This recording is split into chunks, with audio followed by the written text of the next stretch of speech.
sifat kalam Allah Subhanahu wa ta'ala. Al-Muallif rahimahullahu ta'ala, Syekh Ibrahim Al-Laqani, beliau menegaskan kepada kita bahwasanya wajib bagi setiap mukallaf ini untuk meyakini bahwasanya Al-Quran atau kalamullah, Al-Quran atau kalamullah yang kalamullah yang az-zati, al-azali, al-abadi, itu adalah disucikan dari sifat-sifat makhluk. Artinya kalam Allah atau Al-Quran, jika yang dimaksud itu adalah sifat kalam Allah yang azali dan abadi, maka dia suci dari sifat-sifat makhluk. Sifat Salatullah, salamullah, alal hadi, Rasulillah. Assalamualaikum warahmatullahi wabarakatuh. Hadirin rahimakumullah. Pada pagi hari ini kita lanjutkan pengajian kitab Jauharatul Tauhid pada nazam yang ke-41. Jangan lupa untuk mengikhlaskan niat kita lillahi ta'ala.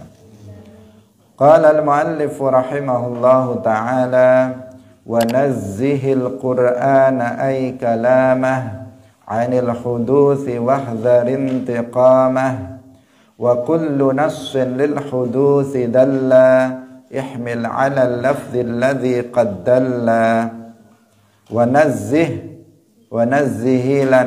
nazzihlan nyucekno sapa sira al-Qur'ana ing al-Qur'an ay kalamah tegese ing kalame Allah, 'anil hudusi nyucekno saking sifat makhluk, wahdhar lan ngati-ngatiya utawa tiya sapa sira intiqamah ing azabe Allah. Wa kullu nassin lan utawi saben-saben nas lil hudusi maring sifat makhluk iku dalla nuduhaken apa kullu nas ihmil mongko nggawa sapa sira ala lafzi ing atase lafaz alladzi kang qaddalla kang teman-teman wis nuduhaken apa lafaz maring kalame Allah. Sucikanlah Al-Qur'an yakni kalam Allah dari sifat-sifat makhluk, dan waspadalah, takutlah terhadap azab Allah. Dan setiap nas yang menunjukkan kepada baharunya kalam Allah, maka bawalah nas itu pada lafaz yang menunjukkan kepada kalam Allah. Hadirin yang dirahmati oleh Allah Subhanahu wa ta'ala, pagi hari ini kita berbicara tentang kalamullah, dan ini kita sudah membahasnya dalam pertemuan sebelumnya. Tetapi ada sisi yang berbeda dalam pembahasan kali ini, selain ada sisi yang kita akan mempertegas tentang sifat kalam Allah Subhanahu wa ta'ala. Al-Muallif rahimahullahu ta'ala, Syekh Ibrahim Al-Laqani, beliau menegaskan kepada kita bahwasanya wajib bagi setiap mukallaf ini untuk meyakini bahwasanya Al-Quran atau kalamullah, Al-Quran atau kalamullah yang kalamullah yang az-zati, al-azali, al-abadi, itu adalah disucikan dari sifat-sifat makhluk. Artinya kalam Allah atau Al-Quran, Jika yang dimaksud itu adalah sifat kalam Allah yang azali dan abadi, maka dia suci dari sifat-sifat makhluk. Sifat-sifat makhluk itu adalah seperti berupa kalam yang berupa bahasa, berupa huruf, berupa suara, berpermulaan, berpenghabisan, terputus-putus. Itu adalah namanya sifat makhluk yang berkaitan dengan masalah kalam. Kita makhluk ketika kita berbicara, maka kita berbicara dengan bahasa. Berarti berbicara dengan bahasa itu adalah sifat makhluk. Kita makhluk, kita manusia, ketika kita berbicara, maka kita menggunakan huruf-huruf. Ketika kita berbicara dengan bahasa Arab, maka ucapan kita itu tersusun dari huruf-huruf hijaiyah. Ketika kita berbicara dalam bahasa Indonesia, maka itu tersusun dari huruf-huruf abjadiyah, huruf latiniyah misalnya. Ketika kita berbicara dengan bahasa Jawa, maka perkataan kita itu tersusun dari huruf-huruf Jawa dan seterusnya. Itu namanya berarti berbicara dengan huruf-huruf itu adalah sifat makhluk. Ketika kita berbicara, maka ada suara yang keluar. Ada suara yang keluar. Ada kalanya suara itu keras, ada kalanya suara itu lirih, ada kalanya suara itu sedang. Tetapi ketika seseorang berbicara, maka dia mengeluarkan suara. Nah, kamu kalau bicara kok lirih sekali, kamu kalau berbicara kok keras sekali. Ada suara yang memiliki volume lirih ataupun keras. Berarti berbicara dengan suara adalah sifat makhluk. Ketika kita berbicara, kita juga berpermulaan. Tadi kita bicara, kemudian nanti kita akan diam. Berpermulaan, kemudian berpenghabisan. Maka bicara yang berpermulaan, bicara yang berpenghabisan itu adalah bicaranya makhluk. Itu adalah sifat makhluk. Ketika kita manusia makhluk itu berbicara, maka kita terputus-putus.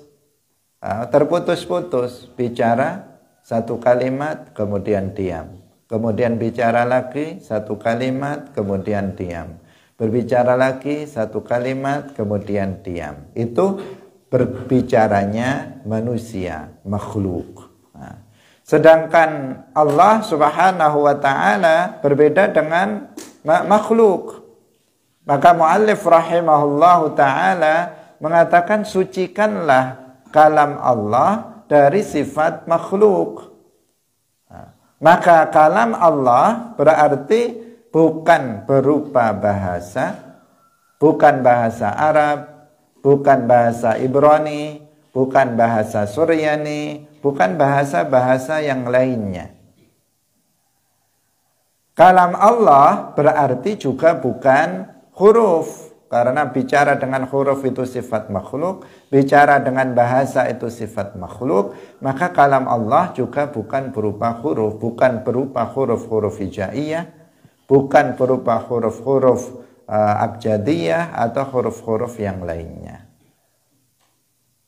Kalam Allah itu juga bukan berarti dia berupa suara. Karena tadi kita katakan berbicara dengan suara adalah sifat makhluk. Sedangkan mu'allif mengatakan sucikan kalam Allah itu dari sifat makhluk. Maka kalam Allah juga bukan berupa suara.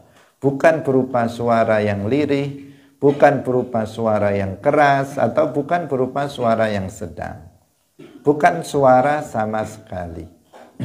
Bukan suara yang terdiri dari huruf-huruf hijaiyah, juga bukan yang disebut apa? Lafaz, juga bukan suara yang tidak terdiri dari huruf-huruf hijaiyah. Ketika saya misalnya memukul meja ini, nggak ada huruf hijaiyahnya, nggak ada huruf latinnya, nggak ada huruf jawanya, tetapi dia suara. Kalam Allah bukan suara sama sekali, bukan suara yang terdiri dari huruf-huruf hijaiyah atau huruf-huruf lainnya, juga bukan suara yang tidak terdiri dari huruf-huruf. Yang jelas, kalam Allah itu bukan berupa huruf, karena berbicara dengan huruf adalah kalam makhluk, adalah sifat makhluk.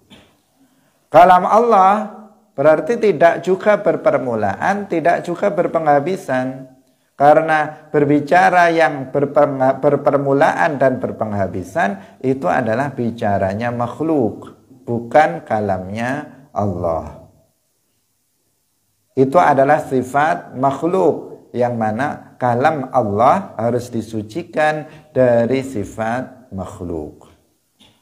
Kalam Allah tidak terputus-putus sebagaimana kita ketika kita bicara terputus-putus, itu sifat makhluk, maka kalam Allah disucikan dari sifat makhluk berupa berbicara secara terputus-putus. Hadirin yang dirahmati oleh Allah Subhanahu wa taala, ini adalah jika yang dimaksud adalah kalamullah az-zati yang merupakan sifat zat bagi Allah Subhanahu wa taala yang azali dan abadi, sebagaimana telah kita jelaskan. Hadirin rahimakumullah. Kemudian muallif rahimahullah mengatakan wa kullu nassin lil huduthi dalla ihmil ala lafzi alladhi qad dalla. Ini juga penjelasan dari muallif rahimahullah yang menunjukkan bahwa kalam Allah itu juga terkadang memiliki makna al-lafzul munazzal, lafaz yang diturunkan, sebagaimana yang telah kita jelaskan sebelumnya. Karena beliau muallif rahimahullah mengatakan jika ada nas syar'i dalam Al-Quran ataupun hadis yang makna zahirnya menunjukkan seolah-olah bahwa kalam Allah itu merupakan sifat makhluk. Ada ayat atau hadis yang makna zahirnya menunjukkan bahwa kalam Allah itu berpermulaan, itu berpenghabisan, itu berupa bahasa, berupa huruf. Maka pahamilah bahwa yang dimaksud oleh nas atau nas baik Al-Quran hadis tersebut adalah lafaz yang diturunkan, bukan sifat kalam Allah. Maka perkataan dari muallif ini menegaskan apa yang sudah kita jelaskan sebelumnya, bahwa Al-Quran atau kalamullah lahu itlaqani, bahwa kalam Allah memiliki dua penyebutan. Yang pertama, kalamullah, ketika kita menyebut kalamullah atau Al-Quran, maka yang dimaksud adalah al-kalam az-zati al-azali al-abadi, sifat kalam Allah yang azali dan abadi, tidak berpermulaan dan tidak berpenghabisan. Inilah sifat kalam Allah, bukan bahasa, bukan huruf, dan bukan suara. Kemudian yang kedua, ketika disebut kalamullah atau Al-Quran, maka yang dimaksud adalah al-lafzu al-munazzal, lafaz yang diturunkan, yang sebagian ada yang berupa bahasa Arab seperti Al-Quran yang diturunkan kepada Nabi Muhammad sallallahu alaihi wasallam, diturunkan dalam bahasa Arab, bilisanin arabiyyin mubin. Al-Quran itu diturunkan dengan bahasa Arab yang jelas. Ada sebagian yang diturunkan kepada Nabi Musa alaihi salam, namanya Taurat. Dia menggunakan bahasa Ibraniyah. menggunakan bahasa, berupa bahasa. Nah, ini adalah lafaz yang diturunkan kepada Nabi Musa alaihissalam. Ada yang diturunkan dalam bahasa Suryaniyah seperti kitab Injil yang diturunkan kepada Nabi Isa alaihissalam. Hadirin yang dirahmati oleh Allah Subhanahu wa taala. Ini namanya apa? Al-lafzul munazzal, lafaz yang diturunkan. Ada yang berupa bahasa, bahasa Arab, bahasa Suryani, bahasa Ibrani. Ada yang dia berupa huruf-huruf, dia berupa suara, dia berpermulaan dan berpenghabisan. Ini adalah al-lafzul munazzal, lafaz yang diturunkan. Tetapi dia disebut kalamullah. Kenapa disebut kalamullah? Sudah kita jelaskan sebelumnya, karena dia adalah ibaratun an kalamillahi az-zati al-azali al-abadi. Karena lafaz tersebut adalah ibarah, yaitu sesuatu yang menjadi ungkapan yang menunjukkan terhadap kalam Allah yang merupakan sifatnya yang bukan bahasa, huruf dan suara. Dan dia bukan karangan Nabi Muhammad, dia bukan karangan Jibril, dia bukan karangan makhluk, dia adalah ciptaan Allah Subhanahu wa taala. Hadirin yang dirahmati oleh Allah Subhanahu wa taala, Allah Subhanahu wa taala menciptakan lafaz Al-Qur'an berupa tulisan dan diletakkan di Lauhil Mahfuz.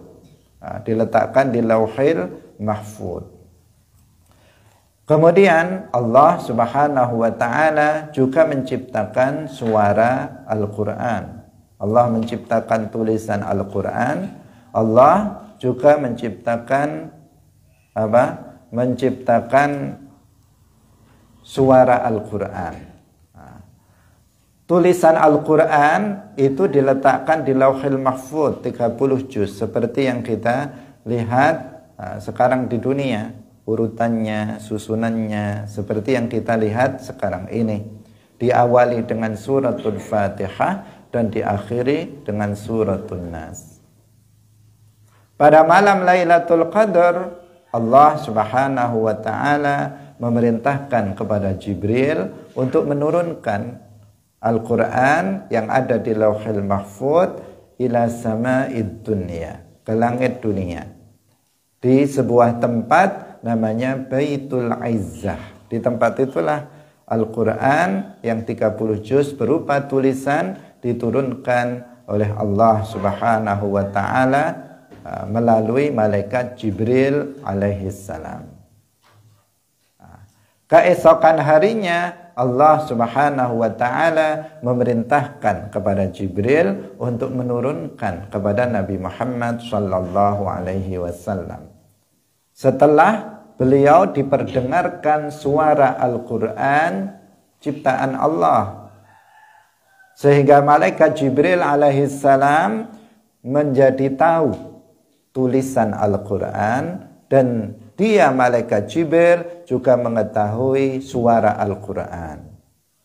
Maka malaikat Jibril alaihissalam kemudian menurunkan Al-Qur'an itu kepada Nabi Muhammad sallallahu alaihi wasallam dalam bentuk bacaan malaikat Jibril alaihissalam, bukan dalam bentuk tulisan, tetapi malaikat Jibril membacakannya, karena Jibril sudah tahu bacaan tulisan itu karena beliau telah diperdengarkan Al-Qur'an, suara Al-Qur'an ciptaan Allah Subhanahu wa taala, sehingga malaikat Jibril tahu tulisannya juga tahu bacaannya, sehingga kemudian Jibril alaihissalam membacakan Al-Qur'an tersebut kepada Nabi Muhammad sallallahu alaihi wasallam secara berangsur-angsur selama kurang lebih 23 tahun.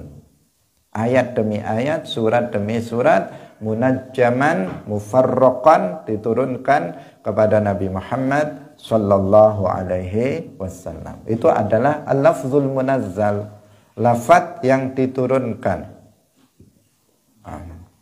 Tetapi itu juga disebut kalamullah karena dia adalah ibaratun an kalamillah. Dia adalah ibarah, sesuatu yang menunjukkan terhadap kalam Allah yang merupakan sifatnya. Nah, pembahasan ini sudah kita jelaskan dalam pembahasan sifat wajib bagi Allah ketika kita membahas tentang sifat kalam. Hadirin rahimakumullah. Nah, maka apabila di dalam Al-Quran atau di dalam hadis ada ayat Al-Quran atau ada hadis-hadis Nabi yang menunjukkan, makna zahirnya menunjukkan bahwasanya kalam Allah, bahwasanya Al-Quran itu adalah merupakan sifat makhluk, bahwa Al-Quran itu berpermulaan dan berpenghabisan, bahwa kalam Allah itu makna zahirnya ditunjukkan oleh ayat itu, bahwa kalamullah itu berpermulaan berpenghabisan, berupa bahasa, berupa huruf, berupa suara, terputus-putus, misalnya berupa sifat makhluk, maka pahamilah bahwa yang dimaksud oleh ayat itu atau hadis itu adalah al-lafzul munazzal dan bukannya sifat kalam Allah. Karena kalam Allah disebut untuk dua sebutan, yaitu untuk sifat kalam Allah dan juga untuk ibarah dari kalam Allah yang berupa al-lafzul munazzal. Hadirin yang dirahmati oleh Allah Subhanahu wa ta'ala. Kenapa kita tidak boleh mensifati kalam Allah atau mensifati Allah secara umum, termasuk dalam hal ini kalamnya Allah? Tidak boleh seseorang mensifati Allah dengan kalam yang hadis, kalam makhluk. Kenapa? Tidak boleh kita mengatakan kalamnya itu berupa bahasa, huruf, dan suara. Karena mensifati Allah dengan sifat makhluk adalah sebuah kekufuran. Karena itu berarti menghina Allah Subhanahu wa ta'ala. Berarti mencela Allah Subhanahu wa ta'ala. Al-Imam Abu Ja'far At-Tahawi radhiyallahu anhu, ulama salaf, lahir tahun 227 Hijriah, wafat tahun 321 Hijriah, minas salaf. Beliau mengatakan, wa man wasafallaha bima'nan min ma'anil bashari faqad kafara. Wa man wasafallaha, barang siapa yang mensifati Allah bima'nan, dengan satu sifat saja, min ma'anil bashar, dari sifat-sifat manusia, faqad kafar, maka benar-benar dia telah kufur. Seseorang yang mensifati Allah dengan satu sifat manusia saja, maka dia telah kufur. Apalagi kalau dia mensifatinya dengan sifat-sifat manusia yang lebih dari satu. Tentu satu saja seseorang mensifati Allah dengan sifat manusia, dia telah jatuh kepada kekufuran. Apalagi jika lebih dari sifat manusia dia sifatkan kepada Allah. Al-Imam Abu Hanifah, beliau juga minas salaf, bahkan lebih dulu daripada Al-Imam Abu Ja'far At-Tahawi radhiyallahu anhu. Karena Al-Imam Abu Hanifah radhiyallahu anhu, beliau wafat tahun 150 Hijriah. Al-Imam Abu Ja'far At-Tahawi minas salaf, lahirnya 227 Hijriah. Al-Imam Abu Hanifah lahir atau wafat 150 Hijriah. Artinya jauh sebelum Al-Imam Abu Ja'far At-Tahawi. Beliau mengatakan, Al-Imam Abu Hanifah, beliau mengatakan, man i'taqada anna sifatallahi haditsatun fahuwa kafirun au wa kadzalika man syakka fi dzalika au tawaqqafa. Dalam kitab Al-Fiqhul Akbar. Dalam kitab Al-Fiqhul Akbar. Al-Imam Abu Hanifah mengatakan barang siapa yang meyakini bahwa sifat Allah itu hadisah, barang siapa yang meyakini bahwa sifat Allah itu hadisah, kalamnya kalam yang hadis, berupa bahasa, berupa huruf, berupa suara, seperti yang tadi kita telah jelaskan. Barang siapa yang meyakini bahwa sifat Allah itu hadisah, sifatnya itu serupa dengan sifat makhluknya, fahuwa kafirun, maka hukumnya dia adalah orang yang kafir. Wa kadzalika man syakka, demikian juga orang yang ragu-ragu apakah kalam Allah itu hadis atau bukan hadis, apakah sifat Allah itu hadisah atau tidak hadisah. Orang itu ragu-ragu, maka hukumnya juga kafir. Au tawaqqafa, atau orang itu tawakuf. Tawakuf itu abstain, dia mengatakan saya tidak mengatakan sifat Allah itu hadisah, saya juga tidak mengatakan sifat Allah itu qadimah azaliyah. Saya enggak mengatakan ini, saya juga tidak mengatakan itu. Orang yang seperti ini juga jatuh kepada kekufuran. Siapa yang mengatakannya? Al-Imam Abu Hanifah dalam kitab Al-Fiqhul Akbar. Nah, maka keyakinan yang benar bagaimana? Keyakinan yang benar bahwa kita harus meyakini dengan keyakinan yang mantap tanpa ada keraguan bahwa sifat Allah itu azaliyatun abadiyatun, tidak hadisah. Udah, bukan hadisah. Tidak boleh mensifati Allah dengan sifat yang hadisah. Termasuk dalam hal ini kalam. Kalam Allah adalah sifat Allah. Maka kalam Allah adalah kalamun qadimun azaliyun abadiyun, bukan berupa bahasa, huruf dan suara. Barang siapa yang meyakini bahwa kalam Allah berupa bahasa, maka dia bukan orang Islam. Hukumnya seperti yang dikatakan Imam Abu Hanifah dan juga Al-Imam Abu Ja'far At-Tahawi.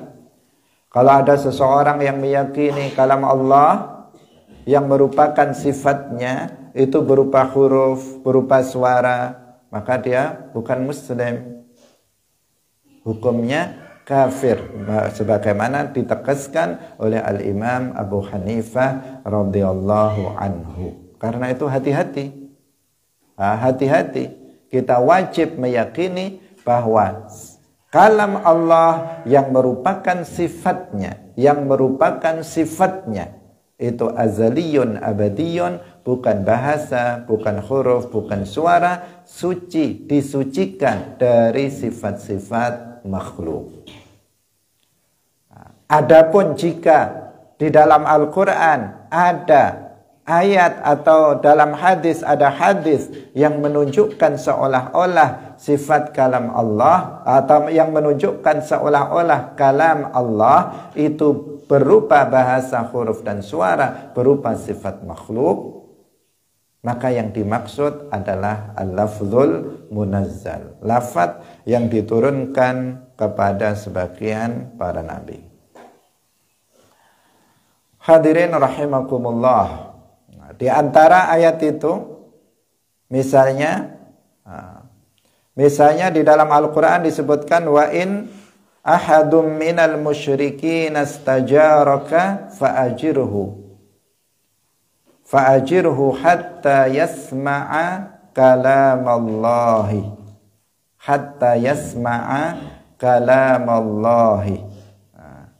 apabila salah satu orang musyrik, itu di situ dikatakan orang musyrik, kemudian dikatakan hatta yasma'a kalamallah, sampai orang musyrik itu mendengar kalam Allah. Kalam Allah, hatta yasma'a kalamallah, orang musyrik dikatakan di sini sampai dia orang musyrik itu mendengar kalam Allah. Yang dimaksud dengan kalam Allah di sini apakah sifat kalam Allah Tentu saja tidak. Tentu saja tidak. Karena yang mendengar kalam Allah itu dari kalangan manusia itu hanya Nabi Musa alaihi salam dan Nabi Muhammad sallallahu alaihi wasallam, dari kalangan manusia. Para nabi selain mereka, selain Nabi Musa dan Nabi Muhammad, tidak pernah mendengar sifat kalam Allah. Apalagi umat Islam biasa, apalagi seorang musyrik. Maka yang dimaksud dengan hatta yasma'a kalam Allah artinya adalah hatta yasma' al-lafzul munazzal dari Al-Quran, dari kalam Allah. Sampai mendengar, mereka sampai orang musyrik itu mendengar kalam Allah, artinya sampai dia mendengar lafaz yang diturunkan, yang berupa bahasa Arab itu. Yang kita tahu dia diawali dengan suratul Fatihah, diakhiri dengan surat An-Nas. Sampai mendengar kalam itu, yang dimaksud yaitu yang dibaca oleh Rasulullah sallallahu alaihi wasallam, itu yang dimaksud oleh ayat ini. Bukan yang dimaksud di sini adalah kalamullah yang merupakan sifatnya. Karena kalamullah yang merupakan sifatnya yang azali, yang abadi, itu dari kalangan manusia hanya Nabi Muhammad dan Nabi Musa alaihi salam saja yang mendengarnya. Maka nggak mungkin orang yang musyrik itu dia akan mendengar kalam Allah yang merupakan sifat zatnya. Hadirin yang dirahmati oleh Allah subhanahu wa ta'ala. Kemudian dalam Al-Quran yang lain, dalam surat Al-Fatah ayat 15 disebutkan yuriduna ayyubaddilu kalam Allah. Yuriduna ayyubaddilu kalam Allah. Orang-orang kafir, mereka ingin untuk mengganti kalam Allah. Pertanyaannya, apakah mungkin kalam Allah itu diganti? Kalam Allah yang merupakan sifatnya, yang bukan bahasa, huruf dan suara, itu diganti oleh orang-orang kafir? Mungkin enggak? Tidak mungkin. Ini kan seolah-olah kalam Allah itu bisa diganti, yang merupakan sifatnya.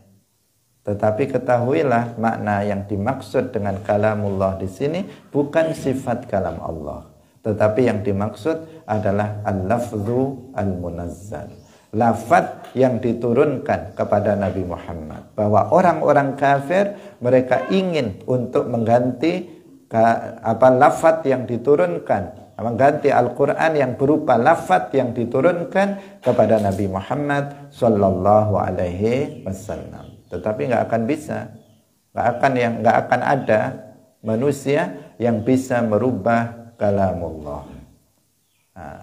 Bahkan tidak akan ada seseorang yang bisa menambah satu huruf pun atau mengurangi satu huruf pun dari Al-Quran atau merubah Al-Quran, sama sekali nggak akan ada, nggak akan pernah ada yang bisa berhasil. Kenapa? Karena Al-Quran dijaga oleh Allah subhanahu wa ta'ala.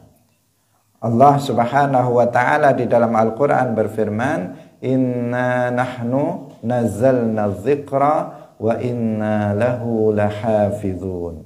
Sesungguhnya kami yang telah menurunkan Al-Quran dan kami terhadap Al-Quran itu akan menjaganya. Artinya Allah menjaga kemurnian Al-Quran sampai kapanpun, sampai nanti hari kiamat, maka Al-Quran akan terjaga dari adanya perubahan, dari adanya penambahan dan pengurangan. Berbeda dengan kitab-kitab yang diturunkan sebelum Nabi Muhammad SAW, seperti Injil yang diturunkan kepada Nabi Isa, Zabur yang diturunkan kepada Nabi Dawud, Taurat yang diturunkan kepada Nabi Musa. Maka kitab-kitab itu telah dirubah oleh tangan-tangan tidak bertanggung jawab. Tidak asli lagi, tidak ada lagi Taurat yang asli, tidak ada lagi Injil yang asli, karena sudah dirubah oleh umatnya. oleh manusia.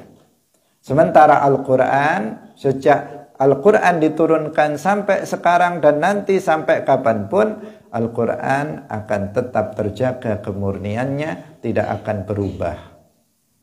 Karena Allah Subhanahu wa Ta'ala sendiri yang menjaga Al-Quran itu. Di antara terjaganya Al-Quran itu adalah dengan mudahnya Al-Quran itu dihafalkan oleh umat Islam. Sehingga jutaan dari umat Islam yang hafal Al-Quran. Yang apabila seseorang itu merubahnya, maka pasti akan diketahui dengan mudah dan dia akan gagal dalam merubah Al-Quran.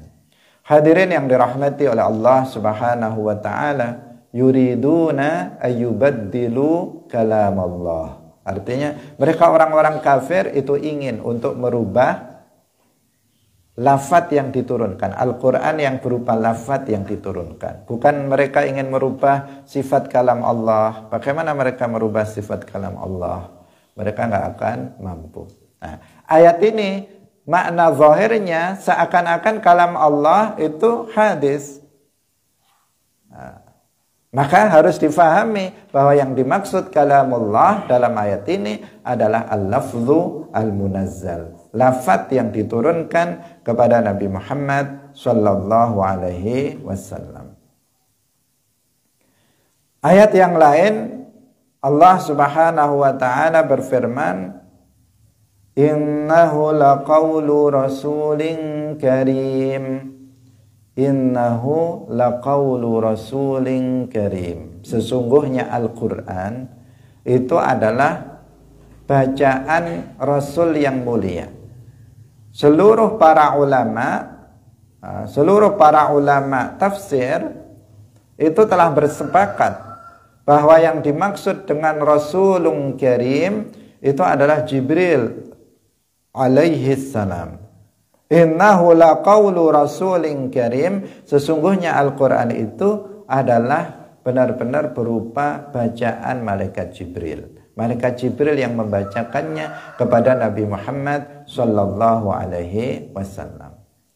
Maka Al-Quran yang dimaksud di sini tentu saja bukan Al-Quran yang merupakan kalam Allah az-zati al-azali al-abadi, tetapi kalamullah yang berupa al-lafzul munazzal, lafaz yang diturunkan yang menjadi ibarah dari sifat kalam Allah Subhanahu wa Ta'ala. Demikian juga yang lain-lain dalam ayat-ayat yang lain yang di situ menyebut Al-Quran atau menyebut kalam Allah yang makna zahirnya menunjukkan seolah-olah kalam Allah itu berupa sifat makhluk, maka harus dipahami yang dimaksud adalah lafaz yang diturunkan. Syahrul Ramadan alladzi unzila fihi al-Qur'an. Al-Quran, yang dimaksud dengan Al-Quran di sini apa? Al-lafzul munazzal. Apalagi ayat ini jelas disebutkan unzila fihi al-Qur'an. Syahrul Ramadan alladzi unzila fihi al-Qur'an. Bulan Ramadan yang di dalamnya itu diturunkan Al-Quran. Di sini sangat jelas menunjukkan bahwa Al-Quran yang dimaksud bukan kalamullah az-zati, tetapi yang merupakan al-lafzul munazzal, lafaz yang diturunkan kepada Nabi Muhammad sallallahu alaihi wasallam. Atau dalam ayat lain misalnya wa idza quri'al qur'anu fastami'u lah. Wa idza quri'al qur'an. Apabila Al-Qur'an itu dibaca, maka yang dimaksud Al-Qur'an di sini apa? Yang dimaksud bukan sifat kalam Allah, tetapi yang dimaksud adalah al-lafzul munazzal. Jika lafaz yang diturunkan yang dimulai dari Al-Fatihah sampai An-Nas itu dibaca, fastami'u lahu, maka dengarkanlah. Dengarkanlah dengan seksama. Anjuran kepada kita untuk mendengarkan bacaan Al-Quran jika Al-Quran itu dibaca. Yang dimaksud apa? Al-lafzu al-munazzal. Lafaz yang diturunkan kepada Nabi Muhammad sallallahu alaihi wasallam. Atau dalam ayat yang lain misalnya afala yatadabbarunal Qur'ana. Mentadabburkan makna Al-Qur'an. Al-Qur'an yang dimaksud di sini juga al-lafdzul munazzal, lafaz yang diturunkan kepada Nabi Muhammad sallallahu alaihi wasallam. Hadirin yang dirahmati oleh Allah Subhanahu wa taala.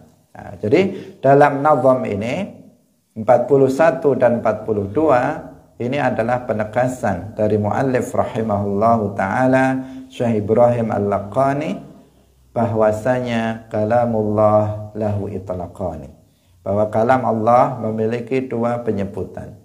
Yang pertama kalamullah az-zati al-azali al-abadi, yang bukan bahasa huruf dan suara.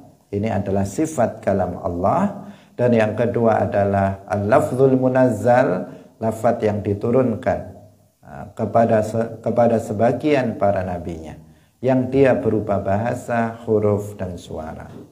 Di dalam Al-Quran ada ayat-ayat yang menunjukkan bahwa kalam Allah bukan bahasa, bukan huruf, dan bukan suara.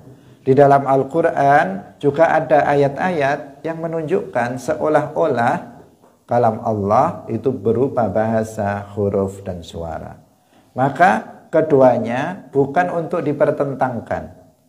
Maka keduanya tidak untuk dipertentangkan. Ini yang penting. Kedua ayat tersebut, ayat-ayat yang menunjukkan bahwa kalamullah bukan bahasa, huruf, dan suara. Misalnya firman Allah Subhanahu wa taala, wa huwa asra'ul hasibin, dan dia Allah adalah zat yang paling cepat hisabnya. Ini ayat ini menunjukkan bahwa kalam Allah itu bukan bahasa, bukan huruf, dan bukan suara. Karena jika kalam Allah itu berupa bahasa, huruf, dan suara, maka niscaya tidak akan cukup waktu pada hari kiamat untuk menghisab makhluknya. Karena kalam yang berupa bahasa, huruf, dan suara, maka itu membutuhkan waktu. Kita mengetahui bahwa hari kiamat itu terjadi selama 50.000 tahun. Setiap mauqif membutuhkan waktu 1000 tahun. Termasuk hisab membutuhkan waktu 1000 tahun. Sementara yang dihisab pada hari kiamat, manusia yang dihisab pada hari kiamat, atau makhluk yang dihisab pada hari kiamat, itu adalah seluruh manusia sejak zaman Nabi Adam sampai dengan hari kiamat. Selain manusia yang dihisab juga ada jin. Mulai dari jin yang pertama sampai jin yang terakhir. Kemudian yang dihisab pada hari itu bukan hanya perbuatan kita, tetapi yang dihisab juga ucapan kita. Apa yang kita ucapkan itu dihisab. Yang dihisab bukan hanya perbuatan dan ucapan lisan kita, tetapi apa yang ada di dalam hati kita itu juga dihisab. Jadi kalau satu orang dihisab dengan menggunakan bahasa, huruf, dan suara, itu sudah membutuhkan waktu yang sangat panjang. Kalau hisabnya dengan kalam yang berupa bahasa, huruf, dan suara. Secepat apapun seseorang berbicara, maka dia membutuhkan waktu. Sementara dahulu manusia itu ada yang umurnya sampai 1000 tahun. Seperti Nabi Nuh alaihissalam, kemarin kita ceritakan, umurnya lebih dari 1000 tahun. Ada yang 2000 tahun umurnya, ada yang 800 tahun umurnya. Itu semuanya dihisab, perbuatannya, ucapannya, perbuatan hatinya, semuanya dihisab. Selain manusia, ada jin yang umur mereka juga lebih panjang, jauh lebih panjang secara umum dari umurnya manusia. Ya'juj Ma'juj saja dari kalangan manusia juga, bukan jin, umurnya juga panjang, jumlah mereka jauh lebih banyak. Sebagian mengatakan 1000 banding 1 dengan manusia biasa. Itu mereka juga dihisab. Jin yang jumlahnya juga jauh lebih banyak dari manusia, itu juga dihisab. Maka jika hisab Allah Subhanahu wa ta'ala itu dengan kalam yang berupa bahasa huruf dan suara, niscaya akan tidak cukup waktu 1000 tahun. Wong satu orang saja ada yang umurnya 1000 tahun. Dan itu bukan 1-2 orang pada masa yang lalu. Apalagi manusia seluruhnya, apalagi jin juga seluruhnya akan dihisab oleh Allah Subhanahu wa ta'ala.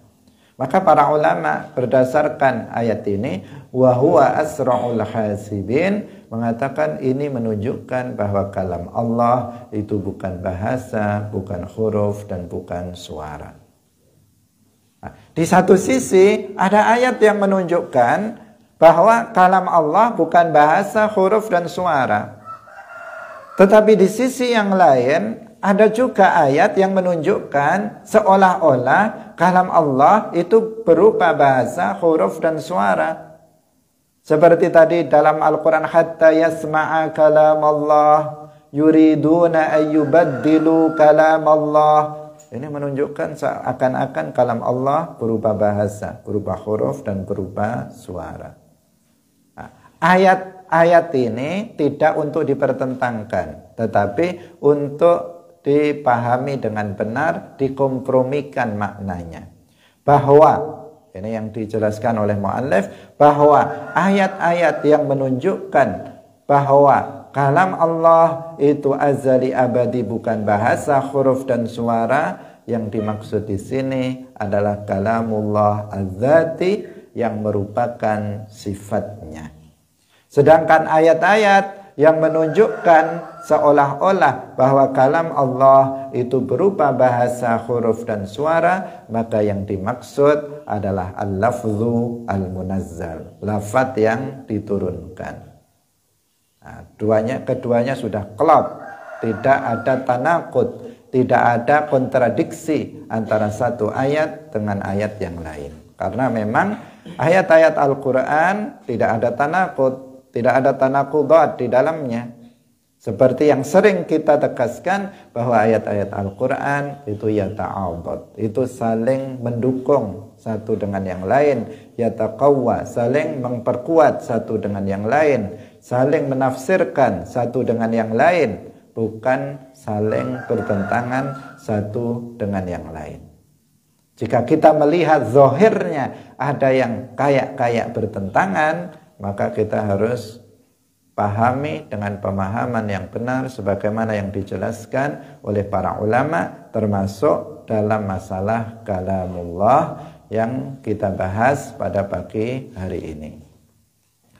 Hadirin yang dirahmati oleh Allah Subhanahu wa ta'ala, demikian pengajian kita pada pagi hari ini, yaitu yang berisi penekasan bahwa kalam Allah lahu itlaqani, kalamullah az-zati, dan ibarah dari kalamnya yang berupa lafaz yang diturunkan. Semoga bermanfaat. Barakallahu fikum. Wallahul muwaffiq ila aqwamit thariq. Wassalamu alaikum warahmatullahi wabarakatuh.